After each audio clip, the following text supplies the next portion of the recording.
This video is part 5 of a 5-part series on automotive vibration analyzers. In this episode, we are going to be covering the Pico Technology NVH Diagnostics Kit, which in my opinion is the best vibration diagnostic tool setup available on the market today. And considering what you've seen in the previous 4 episodes of where the other NVH analyzers are being phased out or no longer supported, I believe this is definitely one of the best ways to go. Now, to use this kit, you're going to need 4 if you count the laptop. You're going to need 4 pieces of equipment. You're going to need a laptop computer, which you probably already have. You're going to need some sort of a data link USB connector that I'll just talk about those in a little bit. You're going to need the Pico diagnostic kit that you can get from PicoAuto.com. And then you also need some sort of a Pico oscilloscope in the 4000 series. So it has to start with the number 4. This one's a 4423, so it's a 4000 series. It's a 4-channel oscilloscope, and you can have a 2-channel oscilloscope also. I've got a 4223 oscilloscope right here, but both of these will work. They have a Pico oscilloscope module that through a USB cable connects to your laptop and turns your laptop into a fully functional, high-resolution, high-speed oscilloscope. And there's some free software that you download from Pico Technology, and you can use this as an electrical diagnostic tool for electrical problems on a car. And here's the 4-channel version of it also. So you're going to need either a 2-channel right here or a 4-channel oscilloscope. Both of these have a USB connection that just simply plugs into the laptop computer. The driver for the interface comes with the the PicoScope software from the Pico website. Okay, now we'll use the 4-channel scope, but whether it's the 4-channel scope or the 2-channel scope, we're going to use the second input terminal, channel B, for vibration diagnosis. And so what we do here is you download the software from PicoAuto.com, their diagnostic software. Once that's installed, then you've got the proper driver to install the PicoScope. So we'll plug in the USB cable and plug that into the laptop, and it will install the driver. There's a red light here on the end indicating that it's active and good to go. All right, then you're also going to need, if you recall from episode 2 and episode 3 of this 5-part series, I told you to diagnose vibration problems on automobiles, trucks, heavy trucks. We need to know engine RPM, and we need to know vibration frequency at a bare minimum. And I showed you some software that you had to manually record what the engine RPM was and then get the vibration frequency from whatever tool you had and match those up on a graph, and it would show you what group of parts on the car was responsible for the vibration. Well, this software will do that automatically, but you're going to need some sort of a data link connector interface. And so this one right here is an ELM 327 interface. I purchased this, I think it's around $30 off of, I forget, it was either eBay or Amazon. And I've tested this. I've tested it on several different brands of vehicles that we have here in our shops. It works with all of them as far as allowing the NVH software. And NVH stands for noise, vibration, and harshness. to interface with the ECM, the engine control module on the car, to retrieve at a bare minimum engine RPM and other things also. But you're going to need some sort of an interface. But you may have one. You may have one already, depending on where you work and what scan tools and scan tool software you have. That's one option. Another option, if you work on Toyotas, Toyota calls this the TechStream Lite, and this is made by Drew Technologies. It's the Mongoose Pro MFC, and this is not $30. This is closer to $500, but it does everything that you could possibly want on a Toyota vehicle, not just communication with the engine, but every single module, allows for reprogramming and everything, where the ELM pretty much is just ECM communications. The Mongoose does a whole lot more, so it's certainly worth more money. But if you have one of these, this works, and with more than just Toyotas. I've tried this on a General Motors vehicle and other vehicles that we have here, and it works just fine. And that's because all of these are supporting the Society of Automotive Engineers standard number J2534, which is a serial data or data communication protocol over our CAN lines. If you work at a General Motors dealership, then there's a GM MDI, multiple diagnostic interface module that will, it's USB to data link connector. It works just fine also, and there's a separate kit from PicoScope just for GM dealers.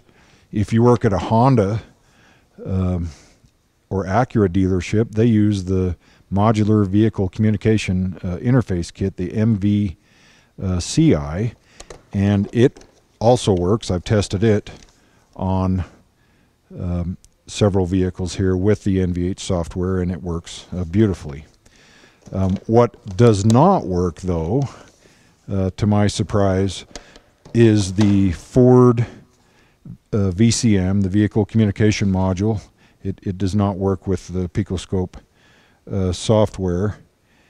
And the Chrysler, the YTech scan tool interfaces the USB, the iPod, or not the iPod, the YPod 2 miniature one. Let me see, I've got the name of it here. I forgot the name of it. It is the VCI pod, Chrysler YTech VCI pod, and the MicroPod 2. Neither of those devices would work with the PicoScope software today. I don't know that they won't work in the future, but they do not appear to support the J2534 interface. So if you have one of the devices I've already shown you that works, great, use that. If not, I would recommend one of these inexpensive data link cable interfaces.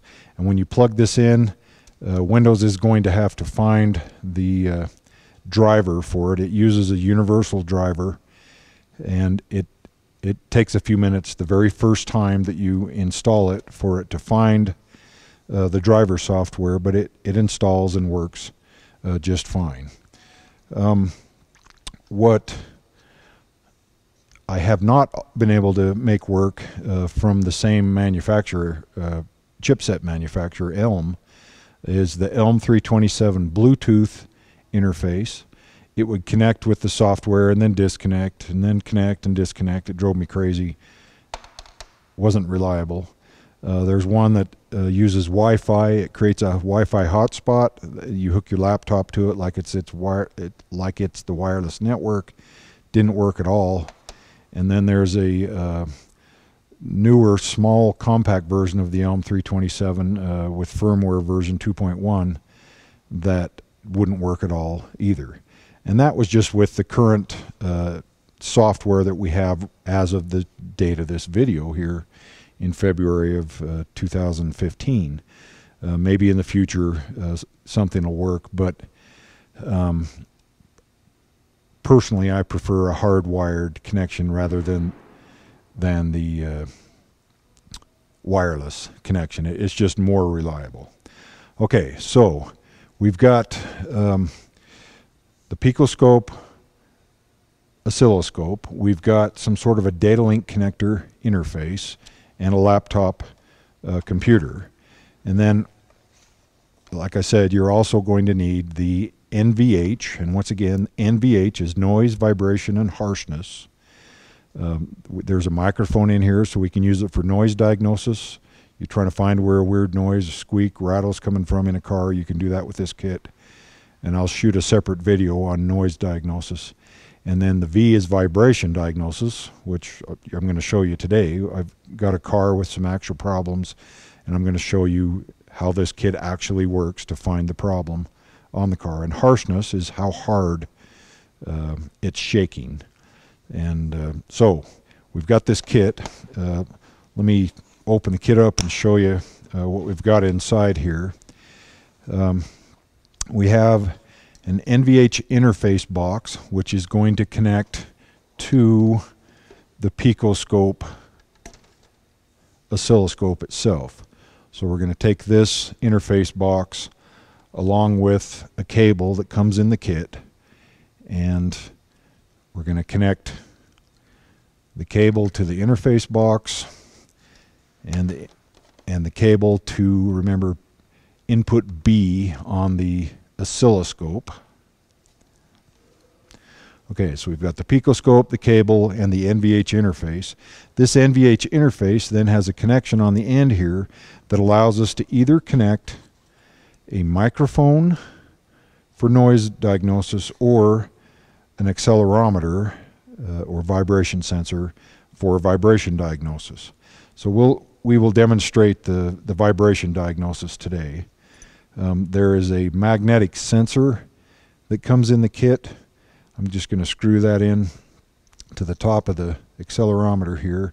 There's a little metal washer that keeps the magnet strong that we'll take off so that we can attach the magnet to something solid on the car when we diagnose vibrations. But this cable is pretty long. This extension cable that connects the interface to the PicoScope is really long, so you've got lots of cable on to move the sensor around the vehicle. It also comes with an extension cable to make it even longer if necessary. But this extension cable works with the microphone also, so we can move the microphone around on the vehicle for noise diagnosis. But like I say, we'll do that in a separate video. Okay, now we'll take our vibration sensor, and it's got a keyed connection. So we'll plug that in. It's got a threaded connection, so we're just going to lightly screw that in. There's a LED here on the end. That LED blinks periodically to indicate that the interface is powered up and working. There is a battery inside of this module, and so the entire time that you have this sensor plugged in, this battery is going to be slowly draining. And so when you store the interface box back in the storage box, you want to make sure that you disconnect the sensor from the box, or it may run the battery dead. And there's just 4 screws on the back. You can take it apart and change the battery when necessary. Okay, so let me get this box out of the way. Let's just look one more time here. We've got the laptop computer. We've got a data link connector interface that we're going to plug into whatever car we're going to diagnose for vibration diagnosis. We've got a USB cable that connects to a PicoScope 4-channel electrical oscilloscope that has been specially configured so that channel B will also interface with the Pico NVH interface box, where we can connect an accelerometer for vibration diagnosis or a microphone for noise diagnosis. Now there are some other optional parts that you can buy, and I'll show you these in another video, that will allow you to balance an entire driveline system on the vehicle, which is a much better balance than just sending a drive shaft out to get balanced, because you're balancing everything that rotates the same speed as the drive shaft or propeller shaft, whatever you want to call it. So we've got the laptop, we've got the data link connector cable ready to go, we've got the USB cable, the PicoScope oscilloscope, the connection cable to the NVH interface, and then the vibration sensor with the magnetic tip that we've screwed on it. We're all ready to go over to the car and perform some diagnostics. Now on this car that I've got set up, I've created some vibrations, and we'll see which ones this software is able to pick up, and we'll see if we can find abnormal vibrations as well as normal vibrations, and I'll talk about the differences between those two. So let's head over to the car. Okay, we're over to the car. This is a 2013 Chevrolet Camaro ZL1 with the LSA supercharged engine. A very impressive car, and I've got some vibrations purposely set up on this for us to diagnose. And what I've done here is I've got the vibration sensor right here.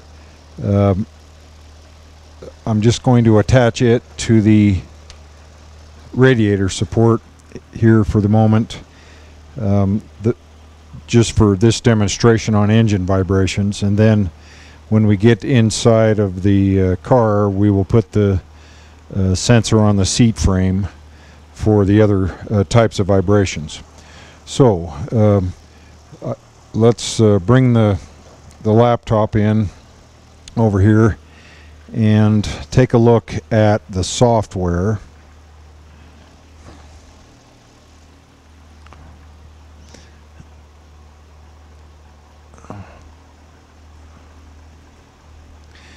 Okay, the software right here is PicoDiagnostics, so I'm going to double click on that.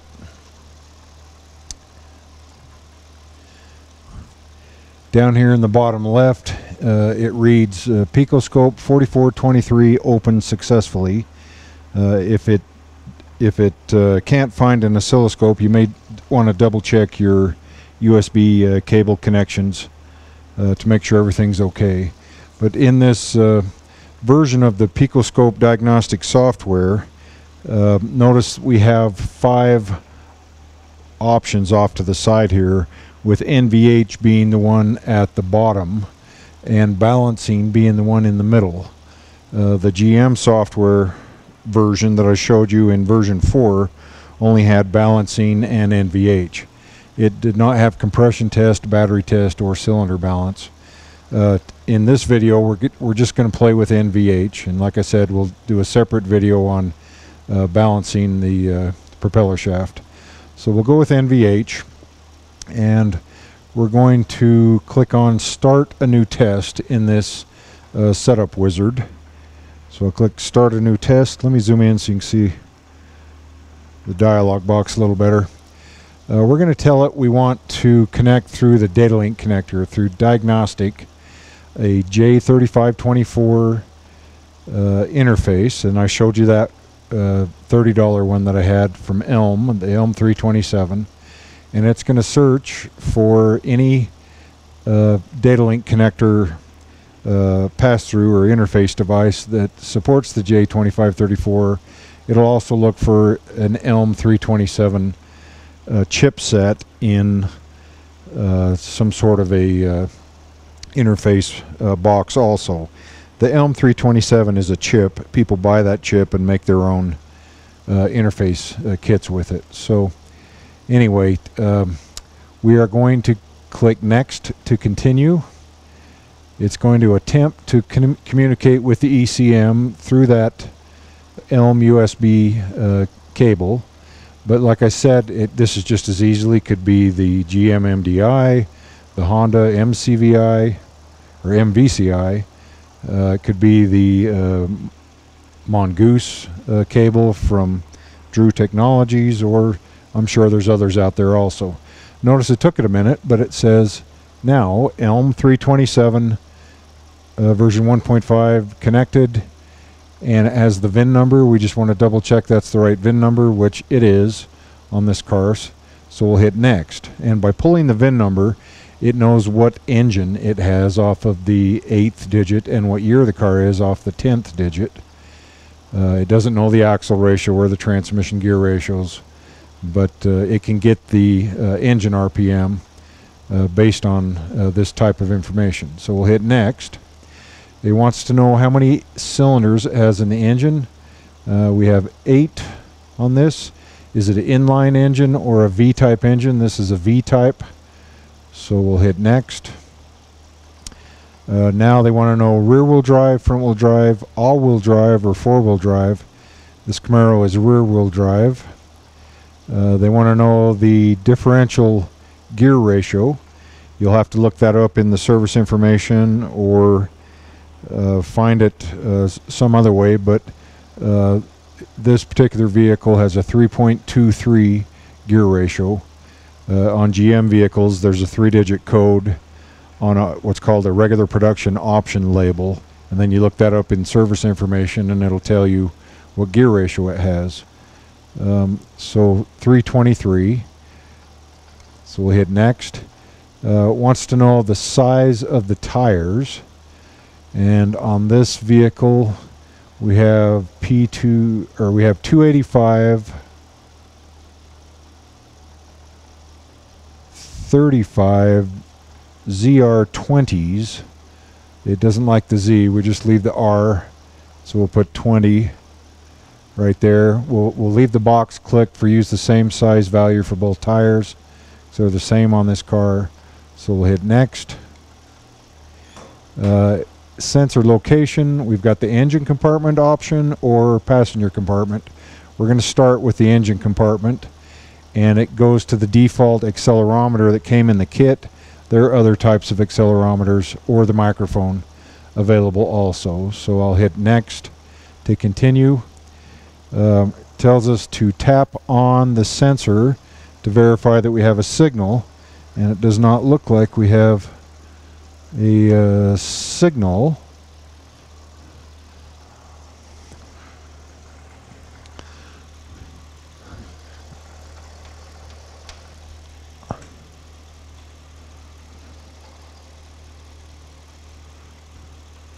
Just make sure all the connections are good. Huh. Normally there's a little green bar that goes across here showing signal quality, and it's not working at the moment. So let me disconnect the sensor real quick. Plug it back in.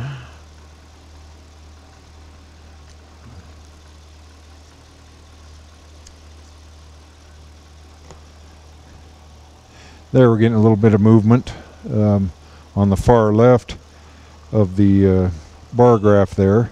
Let me move it again. Let's see if it gives us a. Yeah, there we go. Okay, I don't know what happened. Maybe it went to sleep because I've had it plugged in for a while preparing here. So we'll just hit next. Tells us where to attach the accelerometer.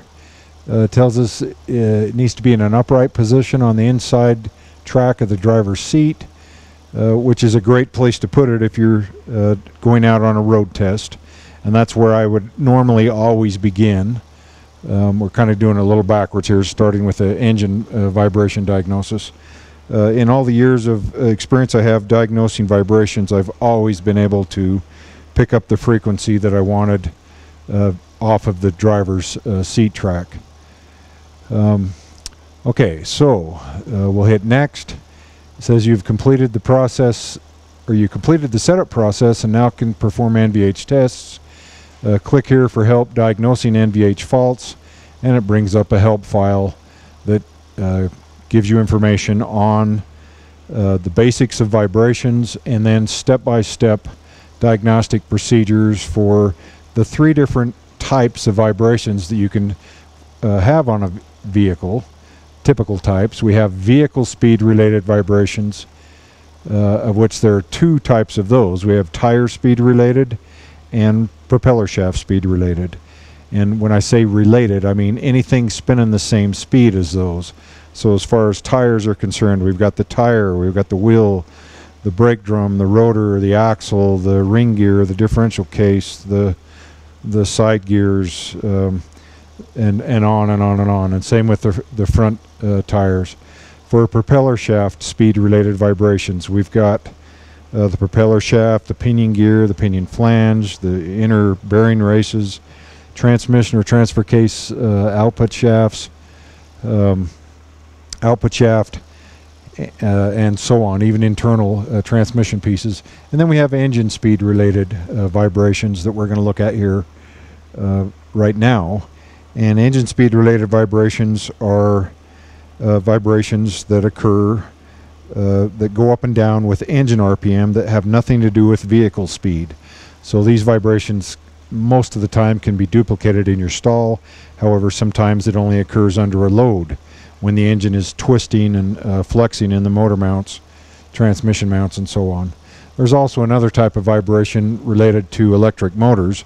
And if you noticed in the episode 4 on the GM PicoScope exercise, towards the end of that exercise, when we were measuring vibrations, there was this strange vibration that I told you to ignore, and I realized today playing around that was the electric cooling fan spinning at about 5,000 RPM, and so that would come and go. So there's an example of a vibration that is picked up by the vibration sensor that may or may not be a concern. And we actually had the sensor right on the fan shroud area, and so it's normal for that to be picked up. But the fan shroud and the engine and all that have mounts to dampen that out, so you shouldn't be able to feel it in the passenger compartment. Okay, so there are step-by-step procedures. I'll show you how to access these as we get going. So we're just going to hit finish, and then let me zoom out here so you can see the whole screen. Okay, you're not going to see anything at the moment until we tell it to start recording. So I'm going to tell it to start recording. This will record, according to PicoScope, for 500 seconds. I've only been able to get it to play back 50 seconds, but maybe I'm doing something wrong. But anyway, what it defaults to here, we have 5 different options to display vibrations. The one it defaults to is frequency, and in this graph area here we have vibration frequencies starting at 0 Hertz, so 0 shakes per second, going clear up to 180 Hertz, 180 shakes per second. And then that's in the x-axis. In the y-axis here, the vertical axis, we have forces of gravity, which is, it doesn't have anything to do with gravity other than it's a comparison to the force of gravity, but it's a unit of measurement for how harsh the vibration is. And so the higher these little spikes go, the more severe the vibration is. Now there's another way to look at this that I like, and it's clear over here. It's bar graph. So let's go with bar graph. And what we have now is all these different labels, T1, T2, T3. Those are, T1 is first order tire speed related vibration, so that's 1 shake per revolution of the tire. T2 is 2 shakes per revolution, T3, 3 shakes, and so on. E1 is engine first order, so 1 shake per revolution of the engine. E4 is 4 shakes per revolution of the engine. And then we have P1 and P2. P1 is propeller shaft first order, so 1 shake per revolution of the propeller shaft, or drive shaft as people call it sometimes, or 2 shakes per revolution of the propeller shaft. And it gives us a bar graph. The higher that bar graph goes, the more severe the vibration is. Now there's a specification that PicoScope has given us, and that is if it goes higher than 10 millig's, and we're at 3, 4, 5 right here, then it's one that you should for sure investigate if you've got a customer complaint of a vibration. But to put a specification on something that's kind of tough, really what you want to do is, in my opinion, is find the vibration frequency that has the highest amplitude that the customer is complaining of on your road test.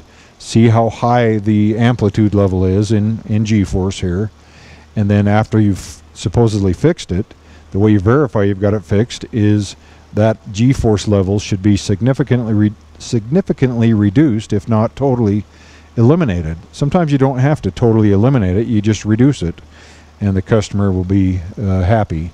So, bar graph. Now, let's talk about normal vibrations for a moment on the engine. On an 8-cylinder engine, we have 4 pistons on the power stroke, where the spark plug has just ignited the air-fuel mixture, and it forces the piston downward rapidly 4 times per revolution of the crankshaft on an 8-cylinder.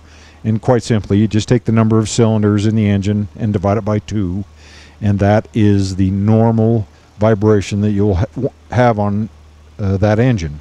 Now there could be other normal ones depending on the engine configuration, but this particular one on a V8, 4th order is normal, 1st order is abnormal. So it's okay to see a little bit of it here on the radiator support, and it's a quite low amount of amplitude. But let me move it to the engine and let's watch what that amplitude level does now.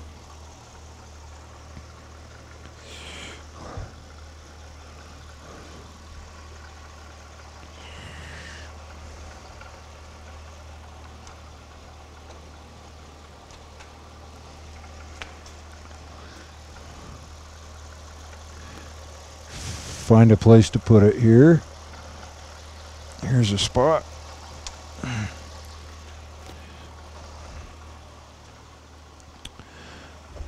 All right, let me get the laptop lined up again with your screen so you can see what's going on. Okay, now notice that we're we're off the chart. We're at, well, we can read a numerical value down here, 60, 70 millig's. It's gone crazy, and that's because we are on the actual engine side of the motor mounts. And so motor mounts, transmission mounts, exhaust mounts, body mounts are all designed to dampen that frequency, or dampen the harshness, the H part of NVH, down to a level to where it's acceptable to the driver. So if you have bad motor mounts, you can end up having a higher level of amplitude for normal engine vibrations come through. And there's a lot of other things that can cause that, and the help file that comes with the PicoScope software lists all of those things for you to check. Now, we should never feel that in the passenger compartment, and if you do, then you check those things. So that is an example of normal engine vibrations versus abnormal vibrations, and how well the motor mounts dampen things out. Let me move that sensor back to the radiator support.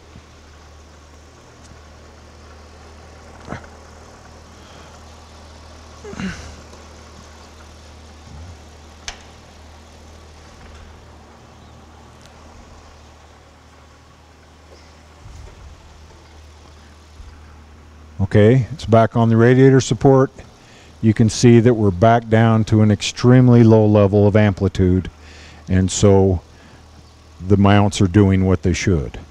And so there's a couple of reasons I'll show you this. One is to illustrate the example of amplitude. The higher this bar graph goes, the higher, or the more harsh that vibration feels on the vehicle. Now, out of all these options for displaying vibrations, I like the bar graph the best. I think it's the most simple way to look at vibrations. Okay, so now let's look at vibrations that are relative to vehicle speed and not relative to engine vibrations. And to do that, I'm going to need to move the sensor to the seat frame, and then we'll put the vehicle in gear and run it up and see what we get. Okay, I've moved the sensor to the passenger compartment, and I've attached it to the seat frame rail. The inner rail is the preferred place because it's more centered on the car, but I put it here on the outer rail just so you could see it more easily. But there's the seat frame, and I've got the sensor stuck right to it. And so that gives us a good solid connection with the chassis of the vehicle right where the driver is sitting, and that will help us duplicate the customer concern better than if we have the sensor mounted anywhere else on the entire vehicle. And like I said before, I've never seen a vibration that I couldn't pick up the frequency and identify it using one of the vibration analyzers and previous software, and I'm sure this PicoScope software is the same. So what I'm going to do now is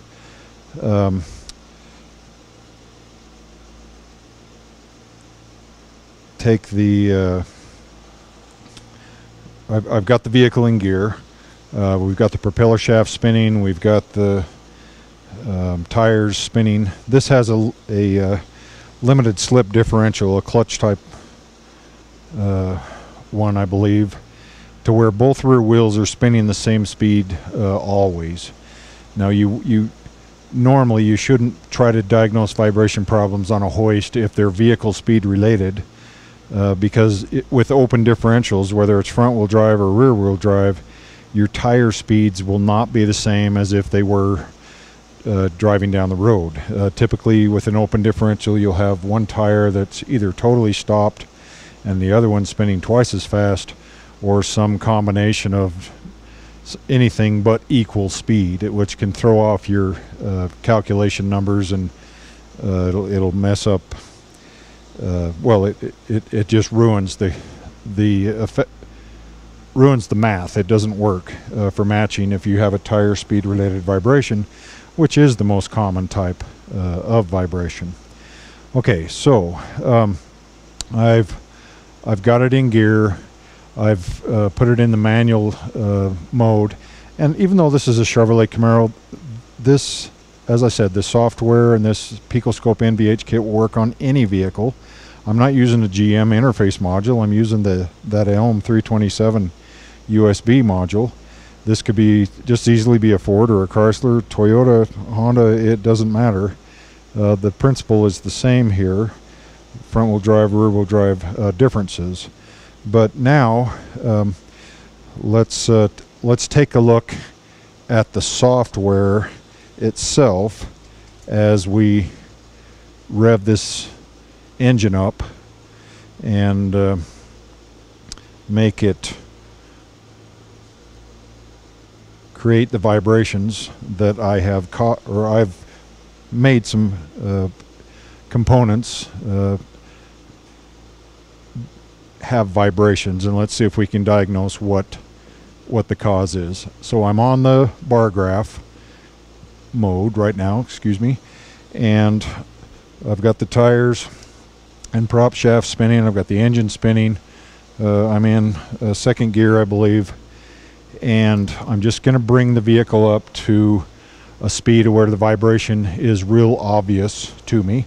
I'm not looking for a specific speed unless the customer says it occurs at, you know, a certain miles per hour, which normally they would give you some information like that. But let's take a look as I rev this up and see what we get for different frequencies. So I'm going to take us up to, here is 25, miles an hour right here. Notice we've got a little E4, a tiny bit of E1, a little bit of T1 on the tire. And we are at about 2,500 engine RPM. Now let me take it up to about 3,000 engine RPM. Right there. That's about 30 miles an hour. And now look what we have. Our engine vibrations are a little bit higher, and that's to be expected, but look at that T1. That T1 vibration amplitude level has come up. The bar graph's getting a little higher. Notice there's a tiny bit of a P1 there also. So now let me take it even higher. Here's 3250. Now look at our primary vibrations. And this is at about 35 miles an hour. We've got a severe T1 vibration and a pretty bad P1. So we have a tire first order vibration and a propeller shaft first order vibration. And you can see that with those bar graphs being as high as they are right there. Remember, you're not anything above 10 millig is something that should be corrected as long as there's a complaint. So let me bring it back down.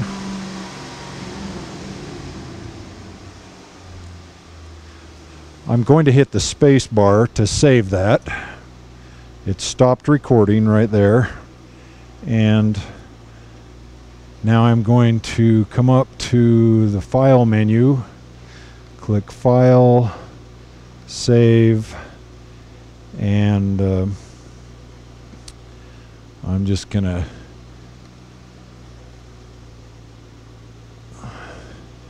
put Camaro, and I could put the make and the model and all that over here, but for this video, just for quickness, ZL1 with a P1 and T1 vibration, and hit OK. It gives it a name based on the date and time, and we'll store it on our hard drive for us. Oh, it says it already exists. We want to replace it. No, we don't want to replace it. I guess maybe it's not the date and time. Oh, I thought it was. 15 is 2015, 02 is the month, and 26 is the day. Oh, it's just the date. It doesn't have the time. So I'll add the time, 1:41. There we go. Save. And it'll save it, and then we should be able to pull that up and recall it, and we'll see how long, how much time in seconds it's saved. And that's something that we can save and show to a customer or to someone that doesn't understand or believe what the vibration amplitude was before the repair and then after the repair. So let me turn the engine off here.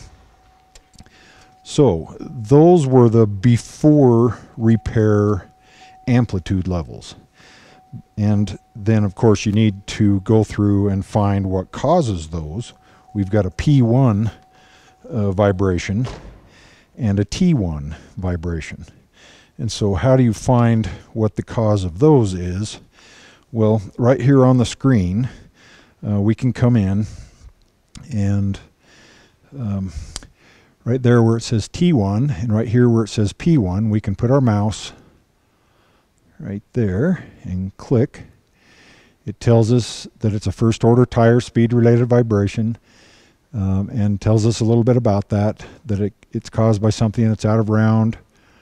I'm sorry, first order tire speed related vibrations cause one shake or disturbance per revolution of the tire. Click here for more information. I will click, and then the Vibrate software help file opens, and it takes you through a list of things that cause first order tire speed related vibrations, and they're shown in the most likely cause to the least likely cause.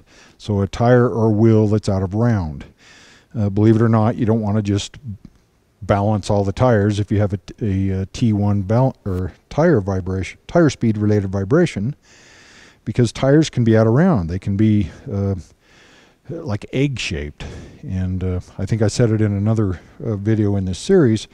If a tire were square, you could still balance it, but as it flops down the road, it would obviously cause a vibration. So you don't worry about balance first, you worry about out of round, and then you do balance. And then there's all these other things that it lists for you to check.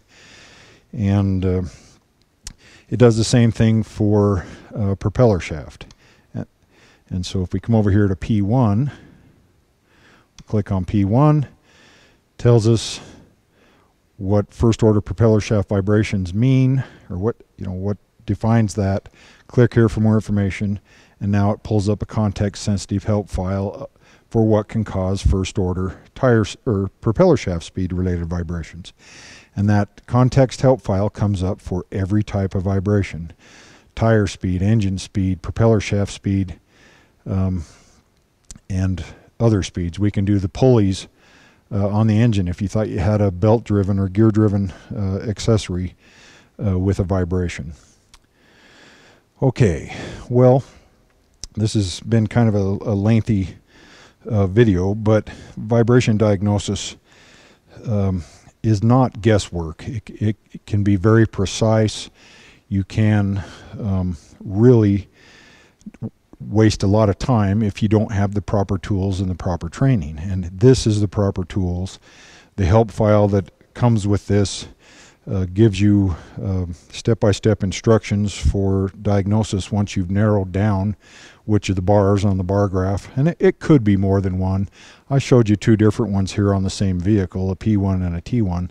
That isn't very common. Normally it's just one of those bars that'll be up there. And it's just a step-by-step process to go through and diagnose those. So, as I said, I believe the Pico NVH Interface, or NVH Diagnostic Kit, is a fantastic kit. I think it's the best on the market today, and it is expensive, but it's a lot less expensive than guessing and wasting your time and money at throwing parts on the vehicle. And you've all probably seen vehicles where you've wasted way too much time and put parts on that didn't make any difference. And this software will help you eliminate that wasted time and eliminate putting parts on that won't do any good. So this has been a demonstration of the Pico NVH Diagnostic Kit. Have a good day.